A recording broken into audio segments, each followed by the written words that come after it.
From More Radio. Mr. President, allow me to just ask a follow-up question on what my colleague has asked. You say that you consulted from different political formation. From what we have as a people, the people who are on the streets did not have T-shirts printed with political parties, identification. Neither did they carry banners that had colors of representation of a political party. So in your broad-based government, as you have said, you've consulted and you've also had people from ODM working with you. Where is the interest of the people being featured in your broad-based government, as they are the ones who prompted us to have this change that we are having right now?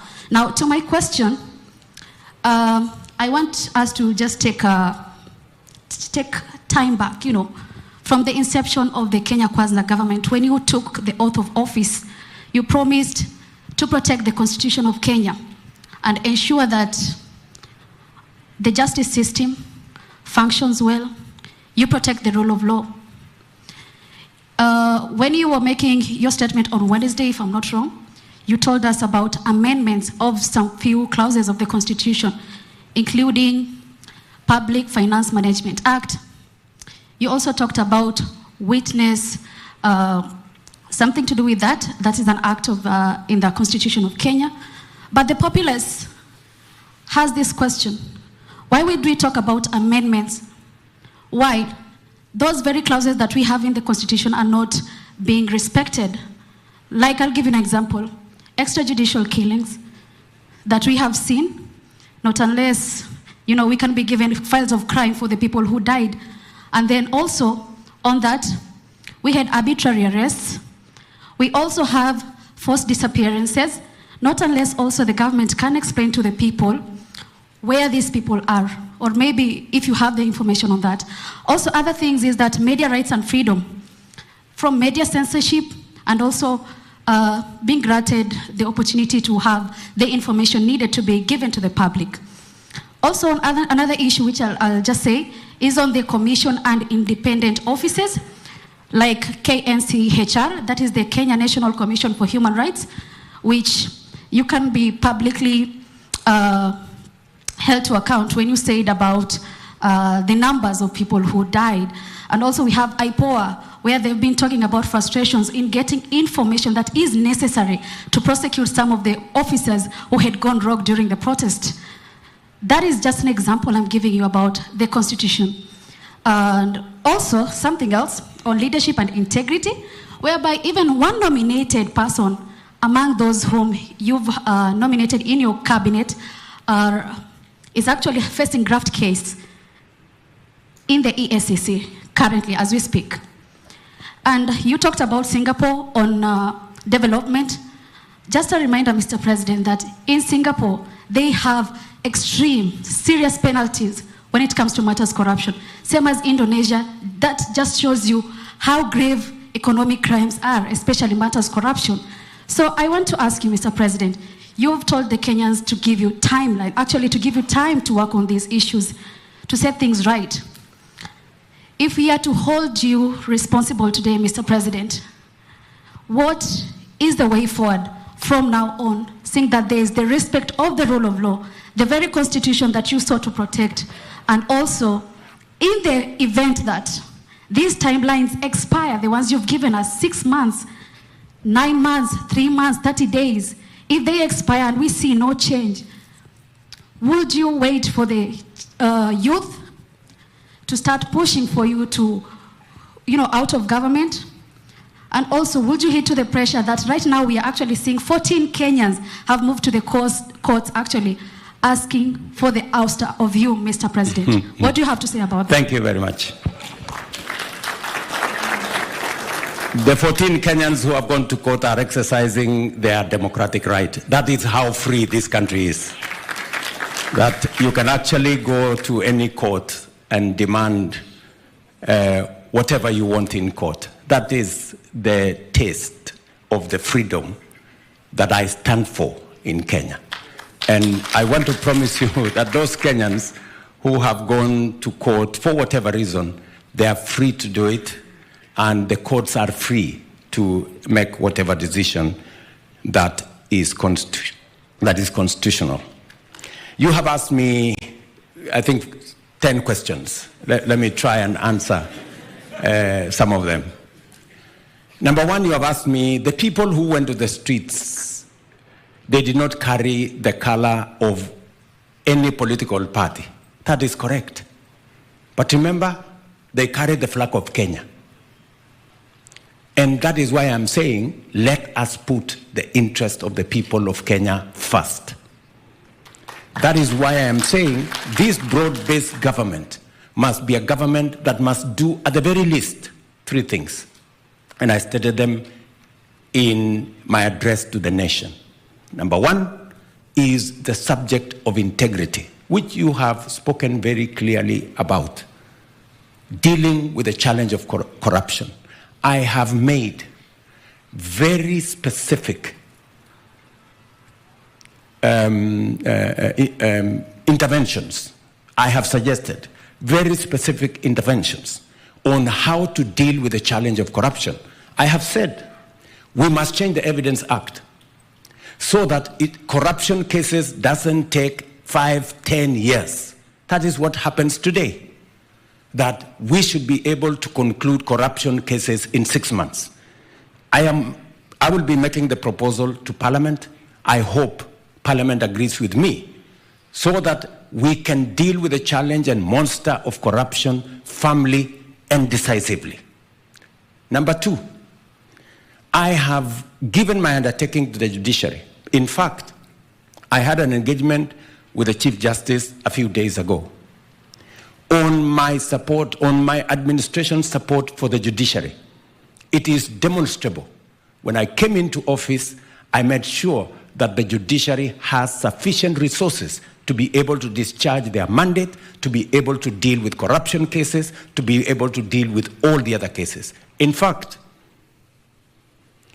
I am the president that has sworn in the highest number of judges in the shortest time in Kenya to facilitate the judiciary to be able to discharge their mandate. Because it is said, justice denied is justice, justice delayed is justice denied.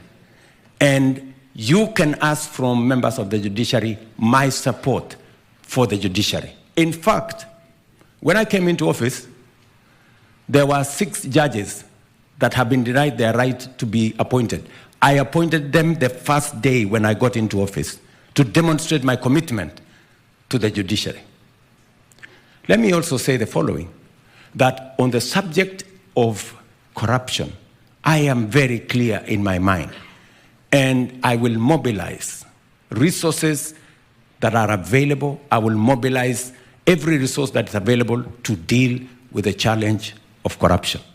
Number 2, I also said this new administration must deal with the issue of making sure that we create jobs in Kenya by making sure that we don't import the things that we can manufacture in Kenya. Number 3, I said this new administration I'm setting up must deal with the challenge of making sure that tax expenditure, we spend 400 billion shillings every year of taxpayers' money, paying companies, paying institutions, claiming tax refunds, claiming VAT refunds, in a process that is not thoroughly clear. And I have said that going forward, we have to deal with this problem.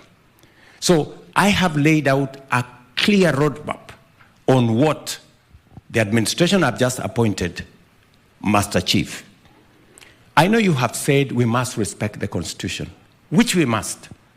And I gave my undertaking to the country that there will be no disappearance of Kenyans.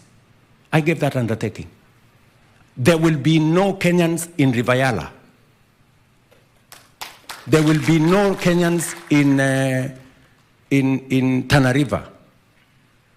There was a time we had 30-something bodies of Kenyans in rivers.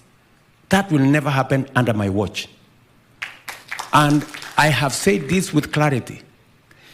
If there is any Kenyan who has disappeared, I want people to step forward and say, Kenyan so-and-so has disappeared. I would be very happy to deal with it. Because under my administration, I have said there will be no disappearance of Kenyans again. There will be no extrajudicial killing of Kenyans. I have said that with clarity. And let me also say the following, that as we go forward, we must be truthful.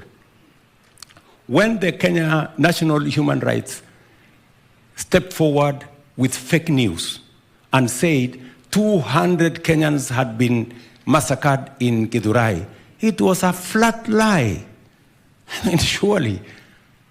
I mean, a whole institution that is supposed to be self-respecting, paid for by the government of Kenya, how can they go and tell the country that 200 Kenyans had been killed, which was utter, falsehood,